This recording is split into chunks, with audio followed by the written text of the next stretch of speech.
welcome to another episode of Intermittent. Oh, sorry. Let's start that again. I saw intermittent fasting. Sorry about that.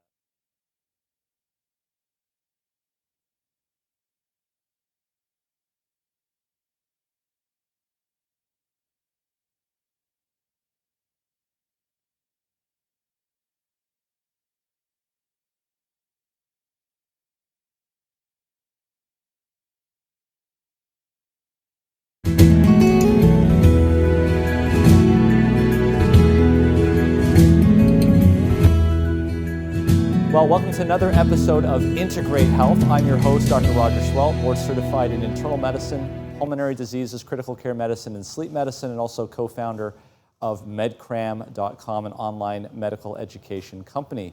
Today, we're going to talk about an exciting topic that a lot of people love to talk about, and that is intermittent fasting. We're not going to get into everything about it, but I wanted to show you the basis for why people are looking at intermittent fasting and what the data is. So the first thing that you've got to understand with intermittent fasting is the idea of the circadian rhythm. Look, we all have a clock inside of our body that regulates everything from sleep to when's the best time of day to coordinate, when's the best time of day to exercise, when's the best time to eat even. And as it turns out, there are 50% of the genes in our body are regulated by the circadian rhythm. Now, some of those genes have to do with building, have to do with eating, have to do with those sorts of things that we do during the day, but some of the other genes are involved with repair. I always love to talk about my friend at Disneyland who told me about all the things different that happened at night at Disneyland versus during the day because of stuff that was happening. They had to prepare and get ready for the next day. However, another analogy is actually a city, which we'll talk about. One of the things, though, that I wanted to mention before we move on about the circadian rhythm is studies have shown that the body's sensitivity to insulin is the highest in the morning. And we'll talk more about that later. And it would seem as though you'd want to concentrate your calories at that time of the day as much as possible. But you can see here that cortisol release is going to be highest in the morning. Your highest alertness is going to be around 9 o'clock in the morning, 9 or 10. Your best coordination is in the early afternoon. Your fastest reaction times are in the early afternoon. Your highest body temperature is around 6 o'clock in the evening. Your highest blood pressure around 7, 8, 9 o'clock. And then finally, melatonin secretion down there. So the circadian rhythm is basically telling you this is the best time of day to do something.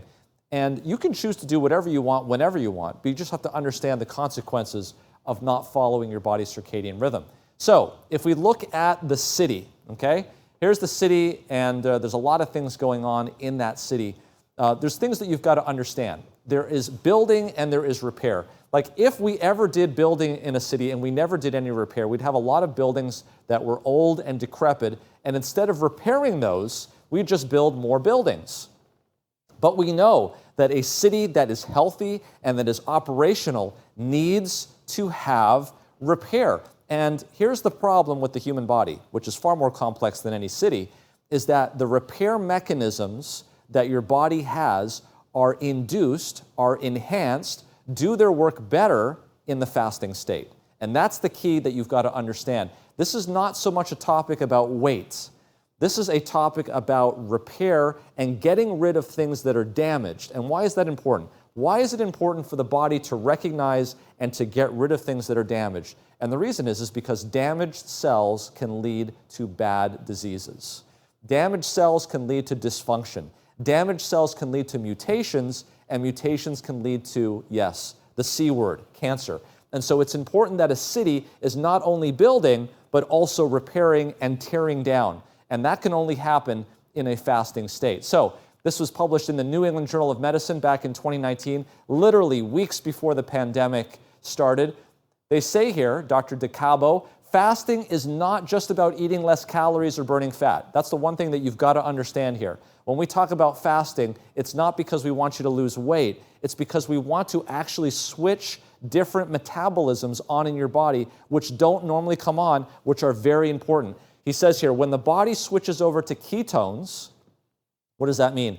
Instead of burning glucose, which the liver makes and which store because when we've recently eat food. When we don't eat food, all of that gets used up and the body has to switch over to metabolizing fatty acids. Well, fatty acids produce ketones. Good news is your body works just as well on ketones and your brain can also work on ketones. But the point is that when you switch over to ketones, it signals to the body to completely metabolize in a different way. Ketone bodies are not just the fuel used during periods of fasting. They are potent signaling molecules with major effects on cell and organ functions. And as you'll see, as we'll talk about, these functions tend to go in and break down things. Let's put it this way. Imagine that you're in Siberia and the heating is out and it's very cold and you've got a bunch of junk around the house and things. What you're going to do, what are you going to put in the fireplace first? You're going to burn the stuff that is less valuable. You're going to put wood in the fire, and this is exactly what the body does. When it starts to break things down, it's going to look for those things that are damaged because that's what it wants to get rid of, and that's exactly what happens in this situation. Ketogenesis initiates activity in a variety of cellular signaling pathways known to influence health and aging. It enhances the body's defenses against oxidative and metabolic stress and initiates the removal of repair and damaged molecules. And this carries over into the non-fasting state. So in other words, you fast, you get all of these advantages, and then when you enter back into a feeding state, you actually have better insulin sensitivity, and your A1Cs goes down, and your increased stress resistance and suppresses inflammation and improves mental and physical performance. So this carries over. You've repaired, and now you're back into a cycle of building, and you're eating again, but now you've got a better city. You've got better roads. Things are working more efficiently. And so there are different ways of causing intermittent fasting to work. One is called intermittent fasting, where you concentrate the meal in a certain part of the day and you have more fasting on a daily basis. There's also something called alternative day fasting. This is where you eat one day and skip the next. There's something called 5:2. That's where you eat 5 days and you skip 2 days a week. And there's also this time-restricted eating, which is like intermittent fasting, in that you are concentrating the meal to a smaller window of time. You're eating the same things, you're just concentrating your eating habits over certain hours of the day, okay? So what is the effect of that? Well, I don't want to get into all of the pathophysiology too much, but the effects of fasting increase something called AMPK and decrease something called mTOR. These are cell signaling molecules in your body. This causes an improvement in the ULK complex, which causes what we want to talk about today, which is autophagy, or as it's known as, autophagy. Literally Latin for self-eating. This is what happens is your body starts to break down bad things in your body, toxins get released, bad cells get eaten up, and then in the next cycle when you eat, they get built back better. So you are a better human being. You may weigh the same. You're probably going to lose weight doing this, but even if you weigh the same, at least the weight, you've got quality weight as opposed to unquality weight, and you'll see what I'm talking about here. So anti-aging, immunity, antigen presentation regulates T and B cells required to produce antibodies. Not only are you getting rid of cancer risk, not only are you getting rid of bad metabolism, but you're also improving your immune system. No, folks, the fact is that intermittent fasting has tremendous health benefits on patients in the long run. We know this from animal studies, that when we feed less food to mice and rats, and of course they have a short lifespan, that they live longer, okay? This is where the understanding of eat less food, more plants is the sort of the mantra of how we get to better health. So here's a paper that was published, Prolonged Fasting Reduces IGF. What's IGF? Insulin growth factor. This is what you want to try to avoid. You don't want insulin growth factors. That makes you bigger. Prolonged fasting reduces IGF to promote hemopoietic stem cell-based regeneration and reverse immunosuppression. Folks, this is amazing. This was done at the University of Southern California, USC. What they did was they had their patients fast for 72 hours. And what they saw almost had them fall out of their chairs, because what they saw was that these people's immune systems were almost completely retooled and redone. Prolonged fasting downregulates insulin growth factor. Prolonged fasting protects hemopoietic cells. These are the cells that make your white blood cells, your immune cells, your red blood cells, and it protects it from chemotherapy. Here's a big problem that people have, is when you go under chemotherapy, it knocks out your immune system so that 2 weeks later, your immune system is in shambles and you're open to getting infections. What researchers at USC noted is that when they fasted for 72 hours before, that they didn't get this effect. Inhibition of IGF signaling mimics the effects of prolonged fasting. Intermittent fasting of 72 hours, but not 24 hours. So in other words, when they did 3 days of this, they were able to maintain the white blood cell count even in light of getting chemotherapy. And what they started to do after this was that all of their patients that were getting chemotherapy were fasting 72 hours before their first dose of chemotherapy and subsequent doses of chemotherapy, and their infection rates plummeted. Why? Because this type of autophagy was very well beneficial. Here's another paper that was published in Cell Metabolism in 2017, and it showed that intermittent fasting promotes white adipose browning and decreases obesity. Why? There's two types of fat. There's white fat that's just basically storing fat, and there's brown fat, which is constantly turning over and increasing your metabolic rate. So this increased metabolic rate is actually beneficial. The more brown fat you have, the faster your metabolism is, and it reduces the risk of non-alcoholic fatty liver disease, and it actually changes gut microbiota. I can't say enough about this. When you eat food and it goes into your intestine, there are good bacteria and there are bad bacteria. Well, and that can change how your metabolic makeup is. When you fast, you starve out the bad bacteria and allow the good bacteria to proliferate so that when you come back again to eating, you've got a better system, and that's what they found here. But let's talk about a little bit more about the human studies after we come back from the break about what can intermittent fasting do in humans and specific endpoints. But before we get there, let's take a break. We've talked about a lot of stuff here about intermittent fasting. Let's take a break. I'll introduce my brother Peter Schwelt on the piano and my cousin-in-law Erin Schwelt as she sings for us now.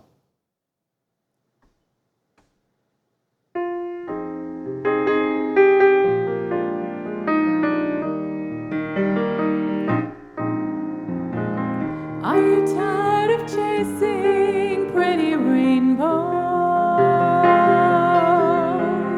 Are you tired of spinning round and round? Wrap up all the shattered dreams of your life, and at the feet of Jesus lay them down. Give them all. Give them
Well, thank you, Peter and Aaron. Well, you've probably been wondering, okay, this is a lot of science, a lot of data, but how does this translate into me as a human being? What can we do? And what have been the studies that have looked at humans in terms of this? Well, here's a paper that was published recently, and it was looking at 120 overweight type 2 diabetics in China. So let's get real, okay?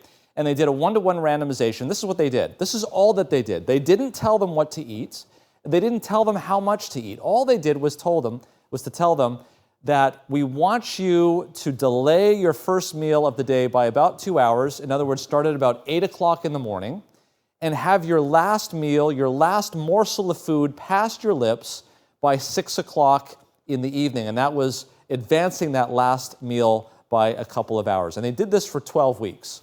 This is all they did. Again, they did not tell them how much to eat. They did not even tell them what to eat. This is all that they did. And actually, as it turns out, when they looked at this group, without even telling them what to do, just by concentrating the hours that they were eating from 8 o'clock to 6 p.m., they were able to reduce the caloric intake by about 28% in the intervention group, and the control group didn't change by more than 5%. And so they were essentially limiting their intake to 10 hours a day, which means they were fasting for 14 hours a day.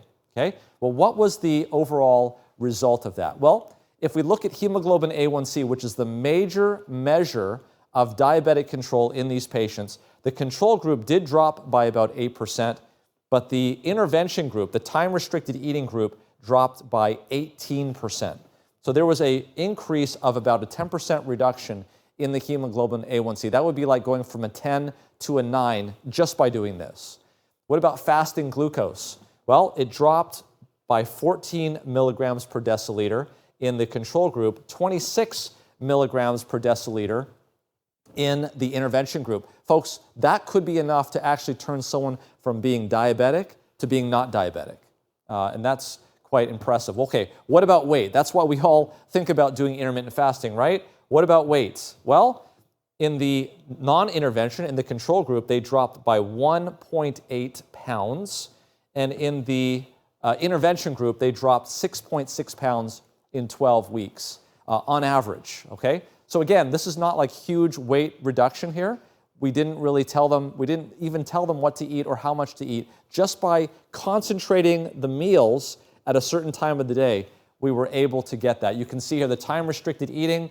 They were able to eat whatever they wanted between these hours versus the control group where we made no timing restrictions whatsoever. And you can see here that just the timing of when you eat can actually have a very big impact. So what about some other studies that have been done? You can see them listed there in the column on the right. Metabolic health of intermittent fasting, reduction in visceral fat, fasting insulin resistance. What about physical exercise? There was a reduction in fat mass while maintaining muscle area of the arm and thigh and maximal strength. What about breast cancer? Fasting less than 13 hours per night. What does that mean? That means you're eating more than 9 hours a day was associated with a 36% increased risk in breast cancer recurrence. Let me translate that for you. If you're a woman who has had breast cancer and you're in remission and you want to stay in remission, you can actually improve your chances of that by a considerable amount by doing intermittent fasting. That's pretty impressive. Hormones. 3 days into a fast, if you want to have growth hormone, then 3 days into the fast, growth hormone was actually 3 times higher in those patients. We'll talk a little bit more about these 72-hour fasts. And then finally, gut microbiome. Now, we've talked about this just briefly, but again, you've got 2 types of bacteria in your gut. You've got beneficial bacteria and harmful bacteria. And there are certain foods that actually can increase the amount of that harmful bacteria. Well, if you want to flush out that harmful bacteria, going on a fast will starve it out and they will leave, and that will leave for you the good bacteria. That was studied and published back in 2022. This is new information that we're getting. All right, how to get started. How do you get started? If this is something that you want to do, how do you do it? First of all, you need to define the sleep that you have. What time do you go to bed at night? And what time do you wake up? And again, I would remind you, as a sleep physician that you really ought to be getting about 7 to 9 hours of sleep every night. Okay? That's the first thing. So once you've figured out what time you're going to bed and what time you're getting up in the morning, you really ought to restrict the calories to no earlier than 1 hour after waking up. So you get up. What you can do after that hour is up to you. You can meditate, you can study, you can walk around, get some sunshine, as we've talked about in some of our other lectures, but don't eat for an hour after waking up. And that will do, what that does is it extends that period of fasting that you have attributed throughout the night and gets you a little bit more of that benefit. Okay? And then no calories, ideally, 3 to 4 hours before going to sleep. And why is that? Because it takes about 5 to 6 hours of transition going from the fed state to the fasting state. So just because you've stopped putting food into your mouth, it doesn't mean that your body is no longer in the fed state. It's got to get rid of all of those calories. It has to store it. Then your body has to use them up before you will then start to go into the fasting state to start to use fatty acids for metabolism. So if you want to line up the sleep time with that repair time, it's best not to eat 3 to 4 hours before going to sleep, whenever that sleep time is that you figured out. There's other benefits to this too, by the way, one of which is gastroesophageal reflux disease. A lot of times when people have food in their stomachs and they lay down at night, that food in the stomach tends to reflux up the esophagus, and that acid that the stomach is churning over and creating to digest that food also comes up with it, and you can get a lot of problems with esophagitis, with teeth erosion in your mouth, and also even asthma, nocturnal asthma. So there's many reasons why you really should not be eating 3 to 4 hours before laying down. Okay, now there's a big debate about, should we drop off breakfast or should we drop off dinner? And that's a good question, because we can concentrate our meal time at the end of the day, and that's very convenient for a lot of us because we come home and that's when we socialize, we sit, we have dinner with our family. Or we can decide to forgo food at night, which seems to be advantageous for at least this criteria, and concentrate our food in the morning. Now, remember what we said at the beginning, that insulin sensitivity to the body is highest in the morning time. So it would be beneficial if we were to concentrate those calories towards the beginning of the day and get the benefit. So in other words, a calorie at night to the body ingested is not the same as a calorie in the morning. Let's test that. This was a study that was published, and they looked at 11 overweight adults, and they did a randomized crossover study. They decided to do early time-restricted feeding or eating, 8 a.m. to 2 p.m., and a control schedule of 8 a.m. to 8 p.m. They looked at a number of outcomes, including genes and longevity. Okay, so here we go. Here's the control group. They had breakfast at 8 o'clock in the morning, lunch at 1 to 2 o'clock in the afternoon, and dinner at 6 to 8 o'clock at night. And then they went to sleep. And then we had the early time-restricted feeding. So these are people that had breakfast at 7 to 8, lunch at 10 to 11, and dinner, the last meal of the day, was at 2 o'clock in the afternoon. And then they had another 18 hours until the next meal. So they're concentrating their calories here when their insulin sensitivity is the highest. So what happened? Amazing things happened. So what we have here are these are clock genes. These are your circadian rhythm. These are the things that are regulating your body's hormones. And all the things that are dark are the ones that are in the time-restricted feeding group. Notice that all of these genes have higher expression in all of these cases. In other words, eating meals earlier in the day tends to reinforce your circadian rhythm in a good way. Okay, and a lot of these are very important genes. Another thing that happened, we had improved glycemic control by lowering the glucose levels, reduced glycemic ups and downs. The meals were closer together. The cortisol levels were higher in the morning, which is what you want, and there was improved hormones and genes related to longevity. The BDNF gene, which we've talked about before, the brain-derived neurotrophic factor, this improves the survival of nerve cells, of neurons playing a role in growth, maturation, and differentiation. Notice that in the dark ones, which were the time-restricted eating, BDNF was higher. So this is going to promote brain and cognition. What about sirtuin-1? Sirtuin-1 is a hot area of topic looking at longevity. It has to do with adenosine dinucleotide. It promotes insulin secretion, action, upregulates fat metabolism, protects against inflammation, oxidative stress. Sirtuins is what you want to have if you want to live long and healthy. And again, we see in the dark ones that is the highest, that was statistically significantly higher in the early time-restricted eating group. And then finally, LC3A. This is really important if you're into autophagy. If you want to break things down in your body that are liabilities and things that can cause cancer, it's an essential structural component of autophageal somal membranes, and autophagy has been shown to play a major role in protecting against multiple chronic diseases such as diabetes, heart disease, cancer, and neurodegenerative diseases. These are the diseases, by the way, folks, that plague us in the first world. And what do we see here? Massive increase in sirtuins. Massive increase in LC3A in the morning when we're eating breakfast and we're having the best timing with our circadian rhythm. So, what do? What breaks a fast? Anything that has calories. So don't eat anything that has calories if you're trying to do that fast. You can drink water, you can drink lemon water.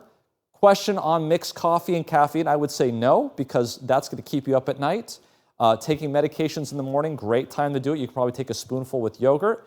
What is the time to break a fast and how do you do it? Don't eat something that's very big. You want to eat something that's low in calories and start off small and then work up. If you're going to do a 3-day fast, definitely want to make sure that you are eating slowly when you finally break that fast. So in terms of a 3-day fast, we're talking water only.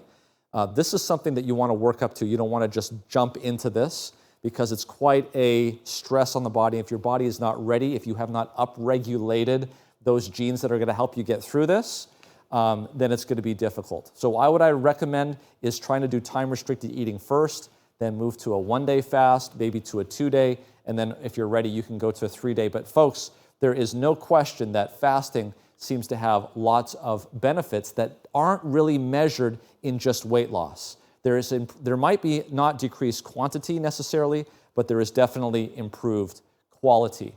So who is this not for? Who should be very careful about this? Pregnancy, it's okay to do it, maybe 12 to 12, do it very gently. People, of course, with a history of eating disorders should be very careful, and problems keeping blood sugars even, so we don't want hypoglycemia because that can be dangerous, and we recommend talking with your physician first before doing this. So what's a possible schedule? Let's say somebody works from 7 a.m. to 7 p.m. They do a shift in the hospital, they're a nurse. I would say this, wake up at 5 o'clock in the morning, make sure you've got a nice SAD light, SAD, okay? That's a 10,000 lux for 20 minutes. This is to make sure that your circadian rhythm is staying on track. You can do meditation for an hour for a workout, then 6 o'clock, eat breakfast, and that's when your clock starts, leave for work, you work. Make sure you have lunch, a good lunch at around 12 to 12:30. It's your last meal of the day. Try to get outside and get lots of sunshine. That's going to help you get the near-infrared radiation. And then finally, when you get home from 7 to 7:30, leave work, get home, no food.